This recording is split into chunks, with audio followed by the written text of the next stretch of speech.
I'm actually enjoying like Norton's intro music to his shows, man. It's like my new favorite. Oh, did you get it? Yeah. Oh man, it used to be Iron Man, but now it's like Norton's intro. I love that song, man. It's National Acrobat off Sabbath 27. Of course, it's Sabbath. Yes. But it has a beat to it. This song is as soon as you cut out the Metallica. Metallica. It's like the you like that? Yeah, white guys rule.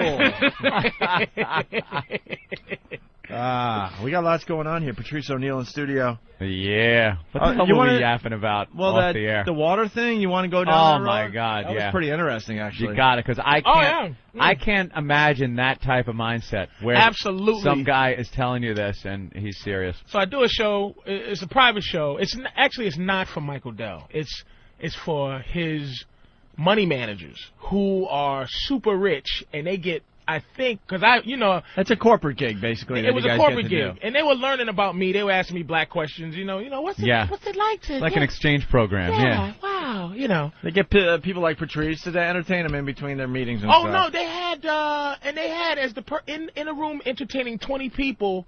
Blinded by the light. What group is that? Steve Miller Band. But they had them in a room playing their music in front of 20 rich people. When you're all multi-gazillionaires and you have a little party for yourself, you don't just get some wedding band you get like Steve Miller. You just pop them in a room.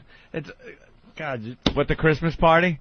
Well, the Christmas party was funny, but that was because well, tell that really fast. And then Bradley Delp, the singer from Boston. Remember the band Boston? One of the biggest bands, one of the biggest albums of all time, that first one. Boston. And he was playing Beatles. He was playing Beatle covers in a Beatle cover band for our radio station's Christmas party up in Boston. So he's playing. This guy was selling out arenas in the 70s, had one of the biggest albums ever. Fast forward a few years, and it's Aunt and I and the rest of the dopey DJs at the station with our dates watching him do Beatles songs. But should he in front of 100 people? Now, there's a difference between, you should be doing that and you shouldn't. It's like, okay, you see that show on NBC with all the old bands that used to be. We love that show. Yeah. It's like, hit me, baby, one more time. They should be. So maybe the guy from Boston should be doing that because he can't help it. You don't have a career. You don't have a career. He said we talked to him. He said that's what he wants to do. If he's still got the royalty money rolling in from Boston, and he's all set for life, and he likes Beatles tunes and wants to do that. By the way, God bless him. In all fairness, he does an unbelievable job too. Of course he did. And then he's got a great voice. End of the night, and could sing a tune or two. He's up there drunk, just singing. I helped out. And I got to say I sang with the singer from Boston. Yeah, how about that? Because by the third set, no one's paying attention because it's a Christmas party. Everyone's hammered, and here's this guy that used to be a rock superstar. Arenas in the 70s, yeah. I want to be detached enough to just go make money. That's why I'm just not. I don't have anything because I can't get detached. I get depressed. You can't get detached from what though? Meaning I can't. I should want to just go perform in front of a bunch of rich white people every 5 minutes. Hey, baba doo bop, ding bop bang. Man, it was like a guy who did Dr. Evil guy. He did that, and he gets paid, and he just walks around like Dr. through Evil. It. $1 million, and he got paid and left. And I'm trying to. It was really him? It was impression. Whatever. Real fast, John in Astoria. Let's get past this. Go ahead, John. Hey, what's up, guys? I just want to let you know it's not Steve Miller Band. That's Manfred Mann's Earth Band that sang that song. Oh, is that it? Yeah, he's right, too. Just felt like correcting you. All right, thanks, John. Bruce redid it. I think Bruce did it originally, and then Manfred. I don't know. And it was so I'm in front of these rich. I mean, they're Michael Dell was the richest of all. I mean, he's $20 billion, and everything. $20 billion with a B. $20 billion with a B, and it trickles down. I was asking so many questions, like, how did you become this rich, And his whole thing, how he became rich, because you're talking about him today. Yeah. He cut out stores. That's what he did. He just he built the computers for $600 and sells them to you for $700. Because he doesn't have stores. Doesn't have stores. Doesn't have blah blah blah. That's why he's worth customer $1 billion. So I'm in room. If somebody in there was worth $3 million, and I was talking to him, he goes, "Yeah, I own this business that I'm worth $4 million. And I'm like, Jesus, hey nigga, right?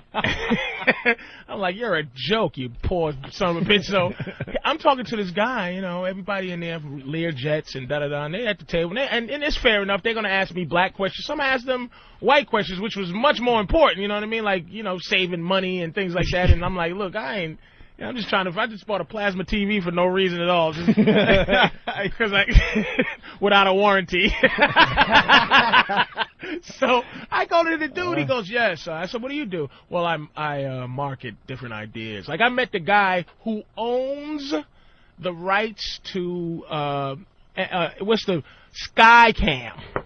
Really? He owns Skycam. The rights to Skycam. The idea of Skycam is his. So when any news agency goes to the Skycam, he's getting a check. That wire cam that flies around the NFL, and that he thing. Owns that. So I'm talking to guys like this. So one guy goes, yeah, market different ideas. I have an idea. We're marketing new water, marketed towards black people. And I go, oh, really? Yeah. I go, so... I'm looking at him like waiting for his face to go, just buy waiting this. for Boom, a tickle, punchline or something. Nothing. He's dead serious. So he goes, yes, we're thinking about calling it H2Yo. And I go, I'll sue you right now, motherfucker. He looks at me because I thought it was a joke. Right. He looks at me like, who invited this low-class motherfucker? Like it couldn't possibly be real. Like H2Yo. Are you joke? I kept looking at him sideways. You know how you talk to somebody and they say something, and you need somebody else to look at to go, is this nigga joking? H2Yo, did you just say? And he was dead serious, and that's who I was dealing with, man. It was just it was an unbelievable adventure. Yeah, because those were the white people. When black people talk about white people, that's them. That's them. It's not like just the average guy. Right, walking on the street going to work or something. No, yeah. It's the guys like, who make decisions in life. $20 billion, man. Michael Dell can't go broke. That have no clue what's going on in the real world. He can't go broke. They said he's being sued by 40 people right now. It's just like he can't go broke. That's just business as usual, being sued by that many people. Unbelievable. It's like you cutting a check for the electric company or something. Yeah. That's it. But I like the idea of H2Yo. I think that's actually H2Yo. He's going to market in Atlanta, and I'm sitting there going, man, are you serious, dude? Wow. Hey, he's dead serious. Is there a problem with? Like I'm doing jokes. This is these people. I'm doing jokes. Like, hey, so what's with these goddamn Indians at the airport? I'm doing the Indian hacky, hey, dibble day, and they're like looking like I know this is supposed to be funny, but and I look at them, I go, you motherfucker, no one here flies regular. Yeah. They all fly Lear jets. They're so rich they don't even know. They don't know what an airport is. They don't understand what the inner workings of an airport. You should have said something like, "Don't you hate when the caviar tumbles off the cracker?"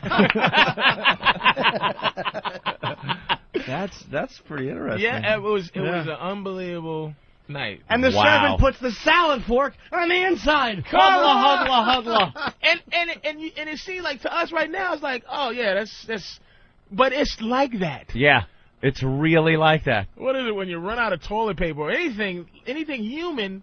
They have not a clue. Like Michael Dell will come up to me. He was like, because they want to talk to a regular person, and he was talking to me, and I'm like, listen, do me a big favor. Don't try to be down to earth with me. Could you not do that? Can you just stay some type of untouchable billion? Don't put it this way. Don't try to be my friend and not give me $1 million. Right. If you're going to play that shit, cut me a check. Exactly. Do not try to be down to earth with me like a regular guy. Did he hook you up with a free computer at least? Nah, man. I'm looking at, what is that? No, it's not the water. It's just another H2Yo product. H2Yo. You mean he's going to be in court fighting for the name? But it's a cheap, 50 small, Cent and effective noisemaker. Vitamin water. You know that's really? 50 Cent.